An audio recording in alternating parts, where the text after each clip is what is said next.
ओम श्री साईनाथाय नमः। Good morning, Sai morning. आइए शुरू करते हैं आज का नया दिन। आइए इस नए दिन को प्रार्थना से सजाते हैं। अपने मन के भाव अपनी श्रद्धा से अपने बाबा को रिझाते हैं। साईनाथ को पाने के लिए सिर्फ श्रद्धा और सबूरी ही ज़रूरी है, क्योंकि बाबा ने तो यही कहा है कि श्रद्धा रखो और सबूरी से काम लो। जिस चीज़ के लिए तुम इतने परेशान होते हो वो श्रद्धा सबूरी रखने से बहुत जल्दी और बहुत अच्छे ढंग से हो जाएगी। लेकिन ये श्रद्धा सबूरी जितना कहने में आसान है, रखने में उतनी ही मुश्किल है। जीवन में बहुत सारी मुश्किलें आती हैं और सुझाव जब नज़र नहीं आता तो इंसान अपने भगवान का सहारा लेता है, अपने भगवान से प्रार्थना करता है कि प्रभु मेरी जीवन की डोर अब आपके हाथों में है, मेरा भविष्य अब आपके हाथों में है। क्या करना है, क्या सही है, क्या गलत है, इसके बारे में मुझे नहीं पता, लेकिन आप तो सब जानते हो ना। आप तो मेरे जीवन के एकमात्र आधार हो, जिनके सहारे ये जीवन की नैया चल रही है। बाबा, मैंने अपने जीवन में बहुत सारी चीज़ों को खोया है, बहुत सारे उन रिश्तों को खोया है जो मेरे जीवन में बहुत महत्व रखते थे। लेकिन ये विश्वास है कि जो खोया है उससे कहीं बेहतर आप मुझे दोगे, और जो मुझे आप दोगे वो मेरे जीवन में लंबे समय तक रहेगा। मुझे उसे पाकर कभी भी किसी चीज़ की कोई दिक्कत नहीं होगी, कोई परेशानी नहीं होगी, कोई विपदा नहीं आएगी मेरे जीवन में।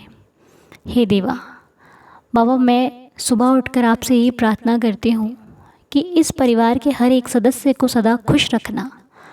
इस परिवार में सदा सभी का सभी के प्रति प्रेम बना रहे, हर एक सदस्य दूसरे सदस्य से प्रेम करे, उनकी दुख में उनके साथ खड़े रहने का साहस कर सके। हर एक घर का सदस्य दूसरे सदस्य की मुश्किल परेशानी को समझे, उनके हालात को समझकर उनका साथ दे, कभी भी कोई किसी से ईर्ष्या भाव ना करे। एक परिवार में हमेशा सुख समृद्धि बरकत और रिश्तों में तालमेल बना रहे बाबा, क्योंकि जब रिश्ते बिगड़ने शुरू होते हैं तो हम मानसिक रूप से भी बहुत परेशान हो जाते हैं। ऐसा लगता है कि पता नहीं क्या खो गया है हमसे। हे देवा, बाबा हम सभी के रिश्तों को सदैव अच्छा बनाए रखना। यदि जाने अनजाने में कभी हमसे कोई भूल हो जाए तो हमें क्षमा करना। यदि हम कोई गलती कर दें तो बाबा हमें सिखाना कि क्या सही है, क्या गलत है, क्या करना चाहिए और क्या नहीं करना चाहिए, क्योंकि हमें तो इस बात का ज्ञान नहीं है कि क्या जीवन में सही दिशा की ओर जा रहा है और किस तरफ वो दिशा है जो हमें गलत रास्ते पर लेकर जा रही है। लेकिन आप तो सब जानते हो, आपसे कुछ नहीं छुपा। आप मेरे जीवन का वो हर एक जो भेद है वो भी जानते हो बाबा। इसलिए आपसे मेरी यही प्रार्थना है कि दुख हो चाहे सुख, हर परिस्थिति में मुझे संभाल कर रखना। मेरे परिवार पर अपनी कृपा दृष्टि बनाए रखना बाबा, रहम नज़र करना, दया करना और हम सबकी श्रद्धा की लाज रखना। और इस परिवार में जो भी सच्चे दिल से आपके श्री चरणों में प्रार्थना करते हैं उनकी प्रार्थना को स्वीकार करना, उन पर रहम नज़र करना और सबको खुश रखना, हेल्दी और हैप्पी रखना। और आज हमारे परिवार में जिनके लिए प्रार्थना रखी गई है उनका नाम है सुमित गौर जी। जिनको जो भी समस्या है साईं जी उनकी समस्या को हल करें बाबा, उनके जीवन में बहुत सारी खुशियाँ लेकर के आएँ और उनके जीवन की जो भी परेशानी है वो उनसे दूर चली जाए। ये हमारी श्री साईं चरणों में प्रार्थना है। और जो भी लोग सेहत संबंधी परेशान हैं, आप लोग ऊदी सेवन करना बिल्कुल मत भूलना।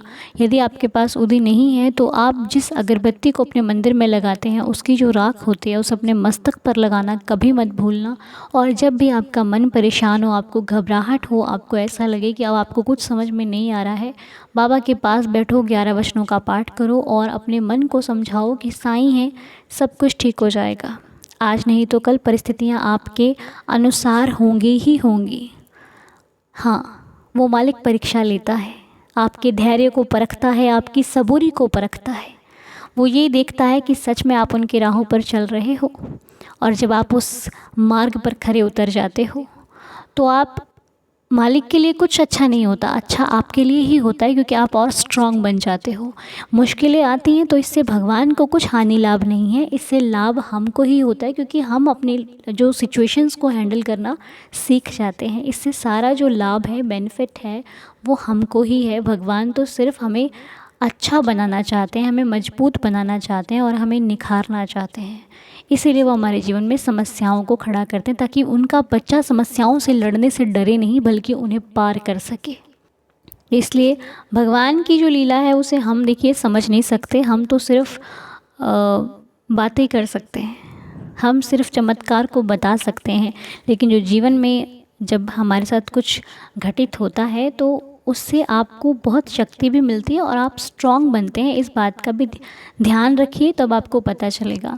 अब आप गौर कीजिए, जब आप बाबा से जुड़े थे तब आपका स्वभाव कैसा था और अब आप कितने चेंज हो चुके हो अपनी लाइफ में।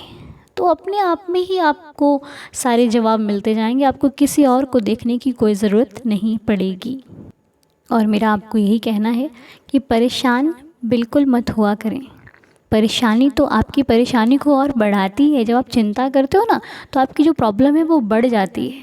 और चिंता करने से होगा क्या, आप ठीक तो हो नहीं जाओगे, आपको प्रॉब्लम का सॉल्यूशन तो मिलेगा नहीं। सॉल्यूशन तो तब मिलेगा जब आप ठंडे दिमाग से बैठकर अपनी प्रॉब्लम के बारे में सोचोगे और किसी ऐसे साथी का साथ लोगे जो आपके जीवन में आपका भला चाहता है, आपको अच्छी दिशा में लेकर जाना चाहता है। जब ऐसा साथी आपको मिल जाएगा ना, तो आपकी लाइफ कहीं ना कहीं बहुत अच्छी हो जाएगी। तो बस सलाह उसकी लीजिए जो आपके जीवन के लिए बहुत अच्छा हो, या फिर जो आपको खुश देखना चाहता हो। किसी ऐसे व्यक्ति से सलाह मत लेना जिसको खुद की ज़िंदगी की नॉलेज नहीं है, ठीक है। और बस अपने रिश्तों को प्रेम से चलाइए, सब कुछ ठीक होगा, सब कुछ बेहतर हो जाएगा। तो आज कौन सी लीला है इस प्रार्थना में? आज बहुत प्यारी सी लीला है, और आप आज लीला उनके मुख से ही सुनेंगे जिन्होंने ये लीला बताई है। जी हाँ, आज की लीला जो बता रहे हैं वो है ज्योति जी। ज्योति जी आज की लीला सुना रहे हैं, और वो उनके ही श्रीमुख से सुनाई गई लीला है, जिसका कि वो कहते हैं ना कि जिसके साथ लीला हुई होती है वो उसको अच्छे से बखान कर सकता है। बताने वाला तो अपने तरीके से बताएगा, लेकिन जिसके साथ वो अनुभव हुआ होता है उसके बताने का ढंग कहीं हमारे बताने के ढंग से बहुत अलग होता है। तो आज सुनिए आप ज्योति जी के श्रीमुख से बाबा द्वारा हुई उनके जीवन में एक अद्भुत लीला। ओम साई राम अनु जी। एक्चुअली मैं आपसे अपनी एक बहुत प्यारी सी साईं की लीला शेयर करना चाह रही थी काफ़ी दिन से। स्पेशली द डे आपने शेयर किया था कि आपके पाँव पर चोट लगी और आपको मतलब फील नहीं हुआ, और उन आंटी जी का आना, और आपको जो जो भी आपकी फीलिंग्स थी, तो मुझे अपने साथ हुई एक लीला याद आ गई, जो कि आज से काफ़ी साल पहले, अप्रॉक्स 8 साल पहले मेरे साथ हुई थी। और मेरा बहुत मन है कि मैं आपके साथ उस लीला को शेयर करूं, पर हमेशा काम में व्यस्त होने और बच्चों में व्यस्त होने की वजह से हमेशा भूल जाती हूँ। अब फ्री थी और सच बताऊँ तो साईं दीदार परिवार के ब्लॉग्स देख रही थी, तो सडनली याद आया कि मुझे आपके साथ लीला शेयर करनी है, और बहुत मन था, तो मैं आपके साथ वो शेयर करना चाहती हूँ। आज से 8 साल पहले जब मैं सेकंड टाइम प्रेग्नेंट थी, पहले मेरी एक बेटी थी खुशी 2 साल की, फिर मैं सेकंड टाइम प्रेग्नेंट हुई। तो अब सभी फैमिली में जैसा होता है कि एक बेटी है, एक बेटा भी होना चाहिए, फैमिली कंप्लीट हो जाएगी। मेरे हस्बैंड चाहते नहीं थे एक सेकंड बेबी, इज़ लाइक कि मैं एक में खुश हूँ, पर मैं गुर्जर फैमिली से बिलोंग करती हूँ। गुर्जर नहीं तो हर फैमिली का है कि नहीं, एक बेटा भी होना चाहिए। मेरे सास ससुर को बहुत आस थी, और वो अच्छे हैं, बुरे नहीं हैं। उनका ये था कि अगर नहीं हुआ तो कोई नहीं, नेक्स्ट टाइम, अगर तब नहीं हुआ तो नेक्स्ट टाइम। तो आप समझ ही रही होंगी। और मैं खुद भी सेकंड बेबी के बाद थर्ड बेबी नहीं चाहती थी।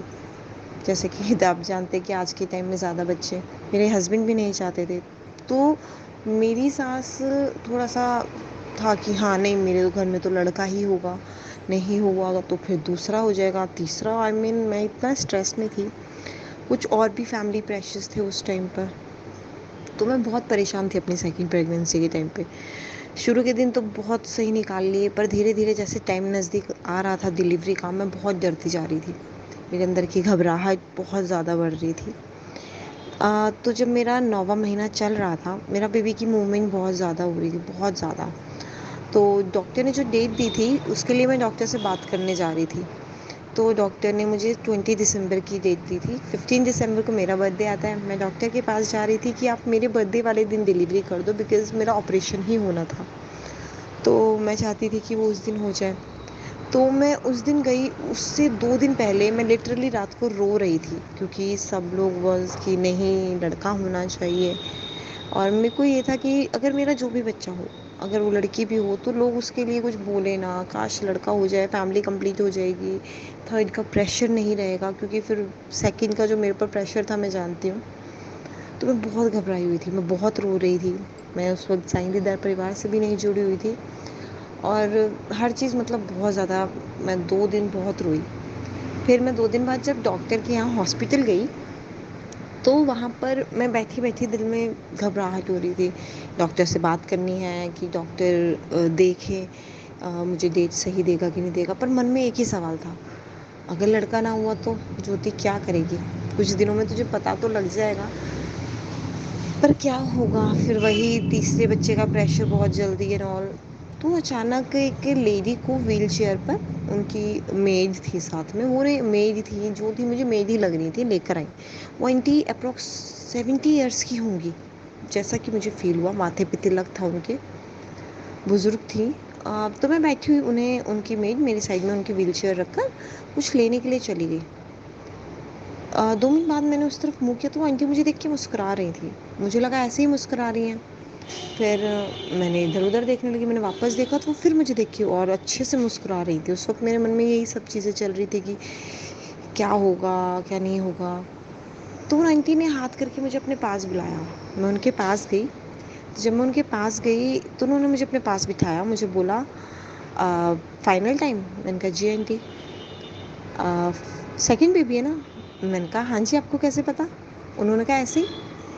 कह रही अब हो जाएगा कुछ दिन में। मैंने कहा नहीं नहीं, कुछ 2-3 दिन में तो नहीं होगा, डॉक्टर ने अभी 15 दिन दे रखे हैं और मुझे ज़्यादा दिक्कत नहीं है। उन्होंने कहा ना ना, 2-3 दिन में बेबी हो जाएगा, और चिंता मत कर, बेटा है तेरे, बेटा होगा। उनके वो words, I don't know why मैंने उनसे कुछ कहा नहीं, मैं उन्हें जानती तक नहीं, आप मानेंगी नहीं अनुजी, पर उनके वो शब्द सुनकर मुझे भी उस वक्त बहुत खुशी हुई, जैसे पता नहीं किसी ने, कहते ना प्यास लगी और किसी ने पानी पिला दिया, जस्ट लाइक दैट। और फिर मैं अपनी सीट पे आके बैठ गई। मैं बहुत खुश थी, बहुत ही ज़्यादा खुश थी। 5 मिनट बाद मैंने वापस उन आंटी को देखा तो वो मुझे इस तरह स्ट्रेंज नज़रों से देख रही थी, जैसे मैं उन्हें देख के मुस्कुरा क्यों रही हूँ। मतलब ना वो मुझे देख के वो पहले वाली स्माइल दे रही थी, और इवन उन्होंने मुझसे मुँह फेर लिया, जैसे कि उन्होंने मुझसे कुछ कहा ही ना हो, जैसे कि उन्होंने देखा तक ना हो। फिर मैंने अपने, मेरे साथ मेरे देवर गए थे, मैंने उनसे पूछा भाई साहब आपने देखा ना, उन आंटी ने मुझे बुलाया था? कह रहे हाँ। उनका यार ऐसे-ऐसे हुआ और अब सडनली उन्होंने बिहेव चेंज कर दिया। फिर उनकी मेड आई, कह रही कि यहाँ पे नहीं, आपकी डॉक्टर ऊपर बैठे, और उन्हें ऊपर लेके चली गई। और फिर मैं अंदर गई, मैंने डॉक्टर से बोला डॉक्टर ये बात है 2-3 तारीख की, 4 तारीख की सॉरी, मैं डॉक्टर के पास गई। मैंने कहा डॉक्टर आपने 20 तारीख दी है, मुझे 15 तारीख दे दीजिए। तो उन्होंने मुझे चेक करके बोला नहीं जी, आपका तो बेबी 6 को ही डिलीवर करना पड़ेगा, क्योंकि आपका टाँकों पे थोड़ा प्रॉब्लम आ गया पहले वालों पे। और आप मानेंगी नहीं, उनकी कही बात सच्ची हुई। 2 दिन बाद मेरा ऑपरेशन हुआ और मुझे बेटा हुआ। ये साईं लीला आज तक मेरे दिल पे इस तरह छपी हुई है। मेरे साथ और भी ऐसी लीला हुई है, पर ये वो लीला है जिसे मैं बयान नहीं कर सकती। और मैं चाहती थी कि ये साईं लीला मैं आपको बताऊँ, ताकि सब लोग जानें कि साईं हर जगह हमारे साथ होते हैं। थैंक यू अनु जी, सुनने के लिए। बहुत बहुत शुक्रिया आपका ज्योति जी, इतनी प्यारी लीला हमसे शेयर करने के लिए। बिल्कुल एक आम जीवन से जुड़ी हुई लीला है, जैसा कि हर व्यक्ति अपनी लाइफ में जिन चीज़ों को सोच कर चलता है, जो उनकी लाइफ में घटित होती हैं, परिवार की चिंता, अपने आप की चिंता, घर वालों को खुश रखना, अपने आप की खुशी को देखना, ये सब कुछ हर इंसान को देखना पड़ता है। और उसको देखते हुए जब वो थक जाता है तो अपने मालिक से प्रार्थना करता है, तो मालिक आता है किसी ना किसी रास्ते पर कि ले मैं तेरी चिंता ख़त्म करने आया हूँ। जैसे ज्योति जी की चिंता ख़त्म करी, वैसे ही प्रभु सबकी चिंताओं को ख़त्म करना, सबके अंग संग रहना, सबके घर में खुशियाँ, सुख, समृद्धि, बरकत लाना, और जिनको भी बेबी नहीं है बाबा, उन सभी को इसका सुख प्राप्त हो, मेरी आपके श्री चरणों में ये प्रार्थना है। तो आइए, अब लीला तो आपने सुन ही ली, अब चलिए 11 वचन पढ़ते हैं और शुरू करते हैं आज का दिन। जो शिरडी में आएगा, आपद दूर भगाएगा, चढ़े समाधि की सीढ़ी पर, पैर तले दुख की पीढ़ी पर। त्याग शरीर चला जाऊंगा, भक्त हेतु दौड़ा आऊँगा। मन में रखना दृढ़ विश्वास, करे समाधि पूरी आस। मुझे सदा जीवित ही जानो, अनुभव करो सत्य पहचानो। मेरी शरण आ खाली जाए, हो तो कोई मुझे बताए। जैसा भाव रहा जिस जन का, वैसा रूप हुआ मेरे मन का। भार तुम्हारा मुझ पर होगा, वचन ना मेरा झूठा होगा। असहायता लो भरपूर, जो मांगा वो नहीं है दूर। मुझ में लीन वचन मन काया, उसका ऋण ना कभी चुकाया। धन्य धन्य वह भक्त अनन्य, मेरी शरण तज जिसे न अन्य।